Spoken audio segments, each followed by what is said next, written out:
लिया पांडे। हाँ, मैं आज की नारी हूँ, आवाज उठाने वाली हूँ। हो गई अति जुल्म अब नारियों पर, अब इंसाफ की बारी है, अब इंसाफ की बारी है। बहुत हो गया त्याग नारियों का, अब नहीं होगा बलात्कार नारियों का, पतन होगा दरिंदों और अत्याचारियों का। हाँ, मैं आज की नारी हूँ, इंसाफ दिलाने आई हूँ। अब अबला नहीं सबला है नारी, अब अबला नहीं सबला है नारी। अपने पैरों पर खड़ी स्वतंत्र जिंदगी जीने वाली हूँ, खुले आसमान में उड़ने वाली हूँ। हाँ, मैं आज की नारी हूँ, हाँ, मैं आज की नारी हूँ। Let's support upliftment challenge unfairness create a world every woman succeed. और यही थीम लेकर आए हम, और गौर से सुनिएगा आप। धन्यवाद। जोरदार टाळ्या वाजवायच्या त्या मुलींसाठी। अपने हिसाब से, अपने टाइम फ्रेम के हिसाब से, जिन्हें हम आसमां दिखाते हैं मगर उतना ही जितना हमारी नजर के सामने हो, जिन्हें हम पूरी आजादी देते हैं मगर इसकी बाउंड्रीज हैं ये भी बताते हैं, जिन्हें हम कहते हैं कि जा बेटा जी ले अपनी जिंदगी, पर साथ ही कहते हैं उसकी सहेली को देखकर कि अच्छे घर की लड़कियां ये नहीं करती। लगाकर के सारी ही पाबंदियां उड़ने को कहते हो उनसे यहाँ, विरासत में जिनको मिली बेड़ियां उनको कहते हो तुम सब यहाँ बेटियां।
जब यही कह के समाज औरतों को पढ़ाई के लायक नहीं समझता था।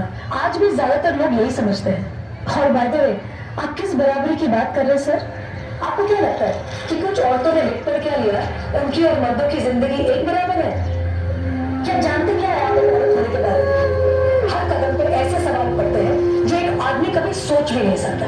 पल्लू ज्यादा नीचे तो नहीं आ गया? वो कैरेक्टर पे सवाल करेंगे, ज्यादा हंस तो नहीं रहे, लोग गलत मतलब निकालेंगे। ऑफिस में काम कम तो नहीं कर रही, लोग औरतों की बस की बात नहीं है ये कह के प्रमोशन रुकवा देंगे।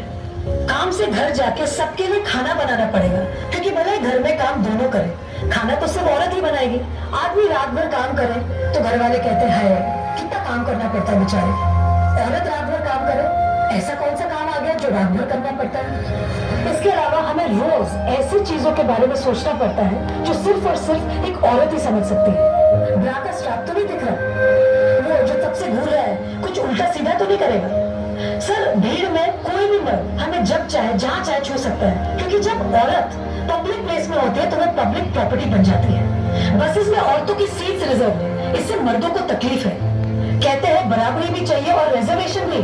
अरे जब हर महीने आपके बदन से पानी की तरह खून बहेगा, सर फटेगा और पैर फूल जाएंगे ना, तब हम औरत मर्द की बराबरी की बात करेंगे। इसलिए कृपा करके औरतों को क्या करना चाहिए और क्या नहीं, इससे अपनी एनर्जी बर्बाद ना करके औरतें क्या चाहती है उन्हें वो करने का मौका तो मिलता रहे, इसके बारे में हमें सोचना चाहिए। बराबरी तो बहुत दूर की बात है सर, फिलहाल हिस्सेदारी मिल जाए ना वही बहुत है।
पूछेंगे आप? हमारे पेरेंट्स कर्जा उठाते तो बेटों की पढ़ाई के लिए और बेटियों की विदाई के लिए।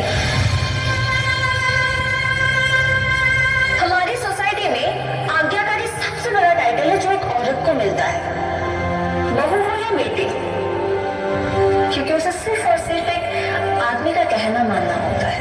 एक लड़की अपनी जिंदगी में क्या करना चाहती है, कैसे जीना चाहती है, उसके लिए उसे किसी आदमी की परमिशन लेने की जरूरत नहीं होनी चाहिए।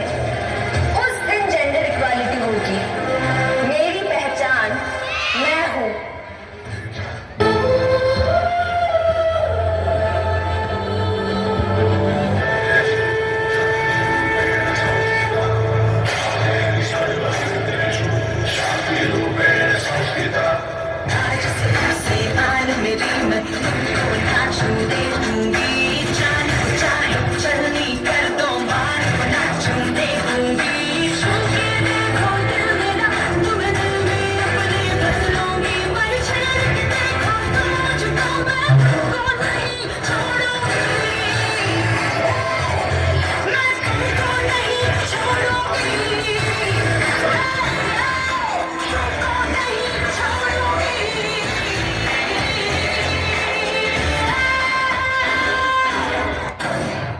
कहते हैं जब भी शहीदों का जिक्र होगा उसमें नाम भारत के वीरों का होगा।